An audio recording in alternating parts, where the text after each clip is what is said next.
পুড়ে গেছে রাজধানীর বকশীবাজারের আলিয়া মাদ্রাসা মাঠে অস্থায়ী আদালত, যেখানে বিডিআর বিদ্রোহের ঘটনায় করা বিস্ফোরক মামলায় সাক্ষ্য গ্রহণের শুনানির কথা ছিল আজ। গেল রাতে দুর্বৃত্তদের দেয়া আগুনে পুড়ে গেছে আদালতের এজলাস কক্ষ। পরিদর্শন করে তথ্য জানিয়েছে ফায়ার সার্ভিস। এদিকে মাদ্রাসা প্রাঙ্গণ থেকে আদালত সরিয়ে নেওয়ার দাবিতে আন্দোলন করছেন শিক্ষার্থীরা।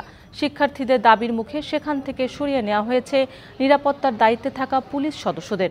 পরিস্থিতি নিয়ন্ত্রণে সেনা সদস্যরা আলিয়া মাদ্রাসার প্রবেশমুখে অবস্থান নিয়েছে। আদালতের বর্তমান অবস্থা পরিদর্শন করতে বিশেষ ট্রাইব্যুনাল ২-এর বিচারক মোহাম্মদ ইব্রাহিম মিয়া সহ রাষ্ট্রপক্ষের পাবলিক প্রসিকিউটর মোহাম্মদ বোরহান উদ্দিনের আসার কথা রয়েছে। কোটি কোটি মানুষের ভালোবাসায় ফ্রিজ, টিভি এবং এসিতে দেশের ১ নম্বর ব্র্যান্ড ওয়ালটন। সেখানে রয়েছেন আমাদের সহকর্মী লিটন মাহমুদ, সরাসরি যুক্ত হচ্ছে সেখানে। লিটন, আদালত পরিদর্শন করতে বিশেষ ট্রাইব্যুনাল ২-এর বিচারক এবং রাষ্ট্রপক্ষের পাবলিক প্রসিকিউটরের আসার কথা জানিয়েছিলেন, তারা কি এসেছেন? গণমাধ্যমে কিছু জানিয়েছেন কি? শান্ত, আপনাকে ধন্যবাদ। আপনি যেমনটি বলছিলেন এর আগে অল্প কিছুক্ষণ আগেই যে বিডিআর ট্রাজেডির ঘটনায় যে বিস্ফোরক মামলাটি করা হয়েছে, সেই মামলার কার্যক্রম আপনি জানেন যে ঢাকার বকশীবাজারের যে আলিয়া মাদ্রাসা রয়েছে, সেই মাদ্রাসায় হচ্ছে গিয়ে অস্থায়ী যে আদালত সেখানে শুরু হওয়ার কথা ছিল। তবে সকাল থেকে যে নাটকীয়তা, সেই নাটকীয়তা আসলে আমরা যেটি দেখলাম যে একদিকে হচ্ছে গিয়ে আদালতের ভেতরে গতকাল রাতে আগুন দিয়ে পুড়িয়ে দেওয়া হয়েছে। এই অস্থায়ী ইজলাসে এখন বলবার মতো অবশিষ্ট আর কোনো কিছু নেই।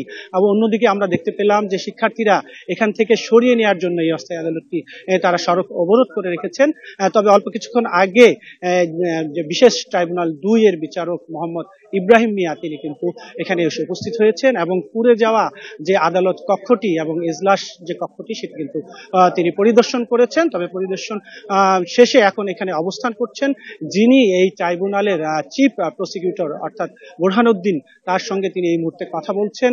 আজ আদালতে আসলে বিচারিক যে স্বাভাবিক কার্যক্রম সাক্ষ্য গ্রহণ থেকে শুরু করে আপনি জানেন যে গতকাল থেকে আলটিমেটাম দেওয়া হয়েছিল বা যারা আসামি তাদের পরিবারের পক্ষ থেকে, স্বজনদের পক্ষ থেকে জামিনের জন্য।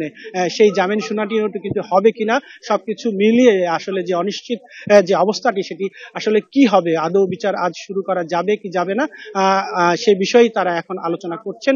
আলোচনা শেষ হওয়া মাত্রই হয়তো তিনি এসে আনুষ্ঠানিকভাবে যিনি পাবলিক প্রসিকিউটর চিফ প্রসিকিউটর রয়েছেন বোরহানউদ্দিন, তিনি আমাদেরকে ব্রিফ করবেন। আমরা এটুকুই এখন পর্যন্ত জানতে পেরেছি। তবে এর আগে আমরা গণমাধ্যম কর্মী যারা তারা কথা বলেছিলাম, তিনি যখন একাই আদালত যে কক্ষটি পুড়ে যাওয়া সেটি পরিদর্শন করেন এবং তিনি যেটি আমাদেরকে এর আগে বলছিলেন বোরহানউদ্দিন, যে আসলে যে অবস্থা পুড়ে যাওয়ার পর সেটি একটি অস্বাভাবিক অবস্থা। এই অস্বাভাবিক অবস্থায় আসলে কতটুকু কি করা যাবে তিনি সিদ্ধান্ত দিতে পারছেন না, কারণ পুরো সিদ্ধান্তটি নেয়ার এখতিয়ার একমাত্র বিচারকের। এবং সেই অনুযায়ী বিচারক কিন্তু অল্প কিছুক্ষণ আগেই এই এজলাস কক্ষটি পরিদর্শন করেছেন। তো সব মিলিয়ে আমরা অপেক্ষা করছি, যখনই আসলে এই বিষয়ে কোনো সিদ্ধান্ত আসবে আপনার মাধ্যমে নিশ্চয়ই আমরা দর্শকদের জানিয়ে দিতে পারবো। শান্তা। লিটন, আপনাকে ধন্যবাদ।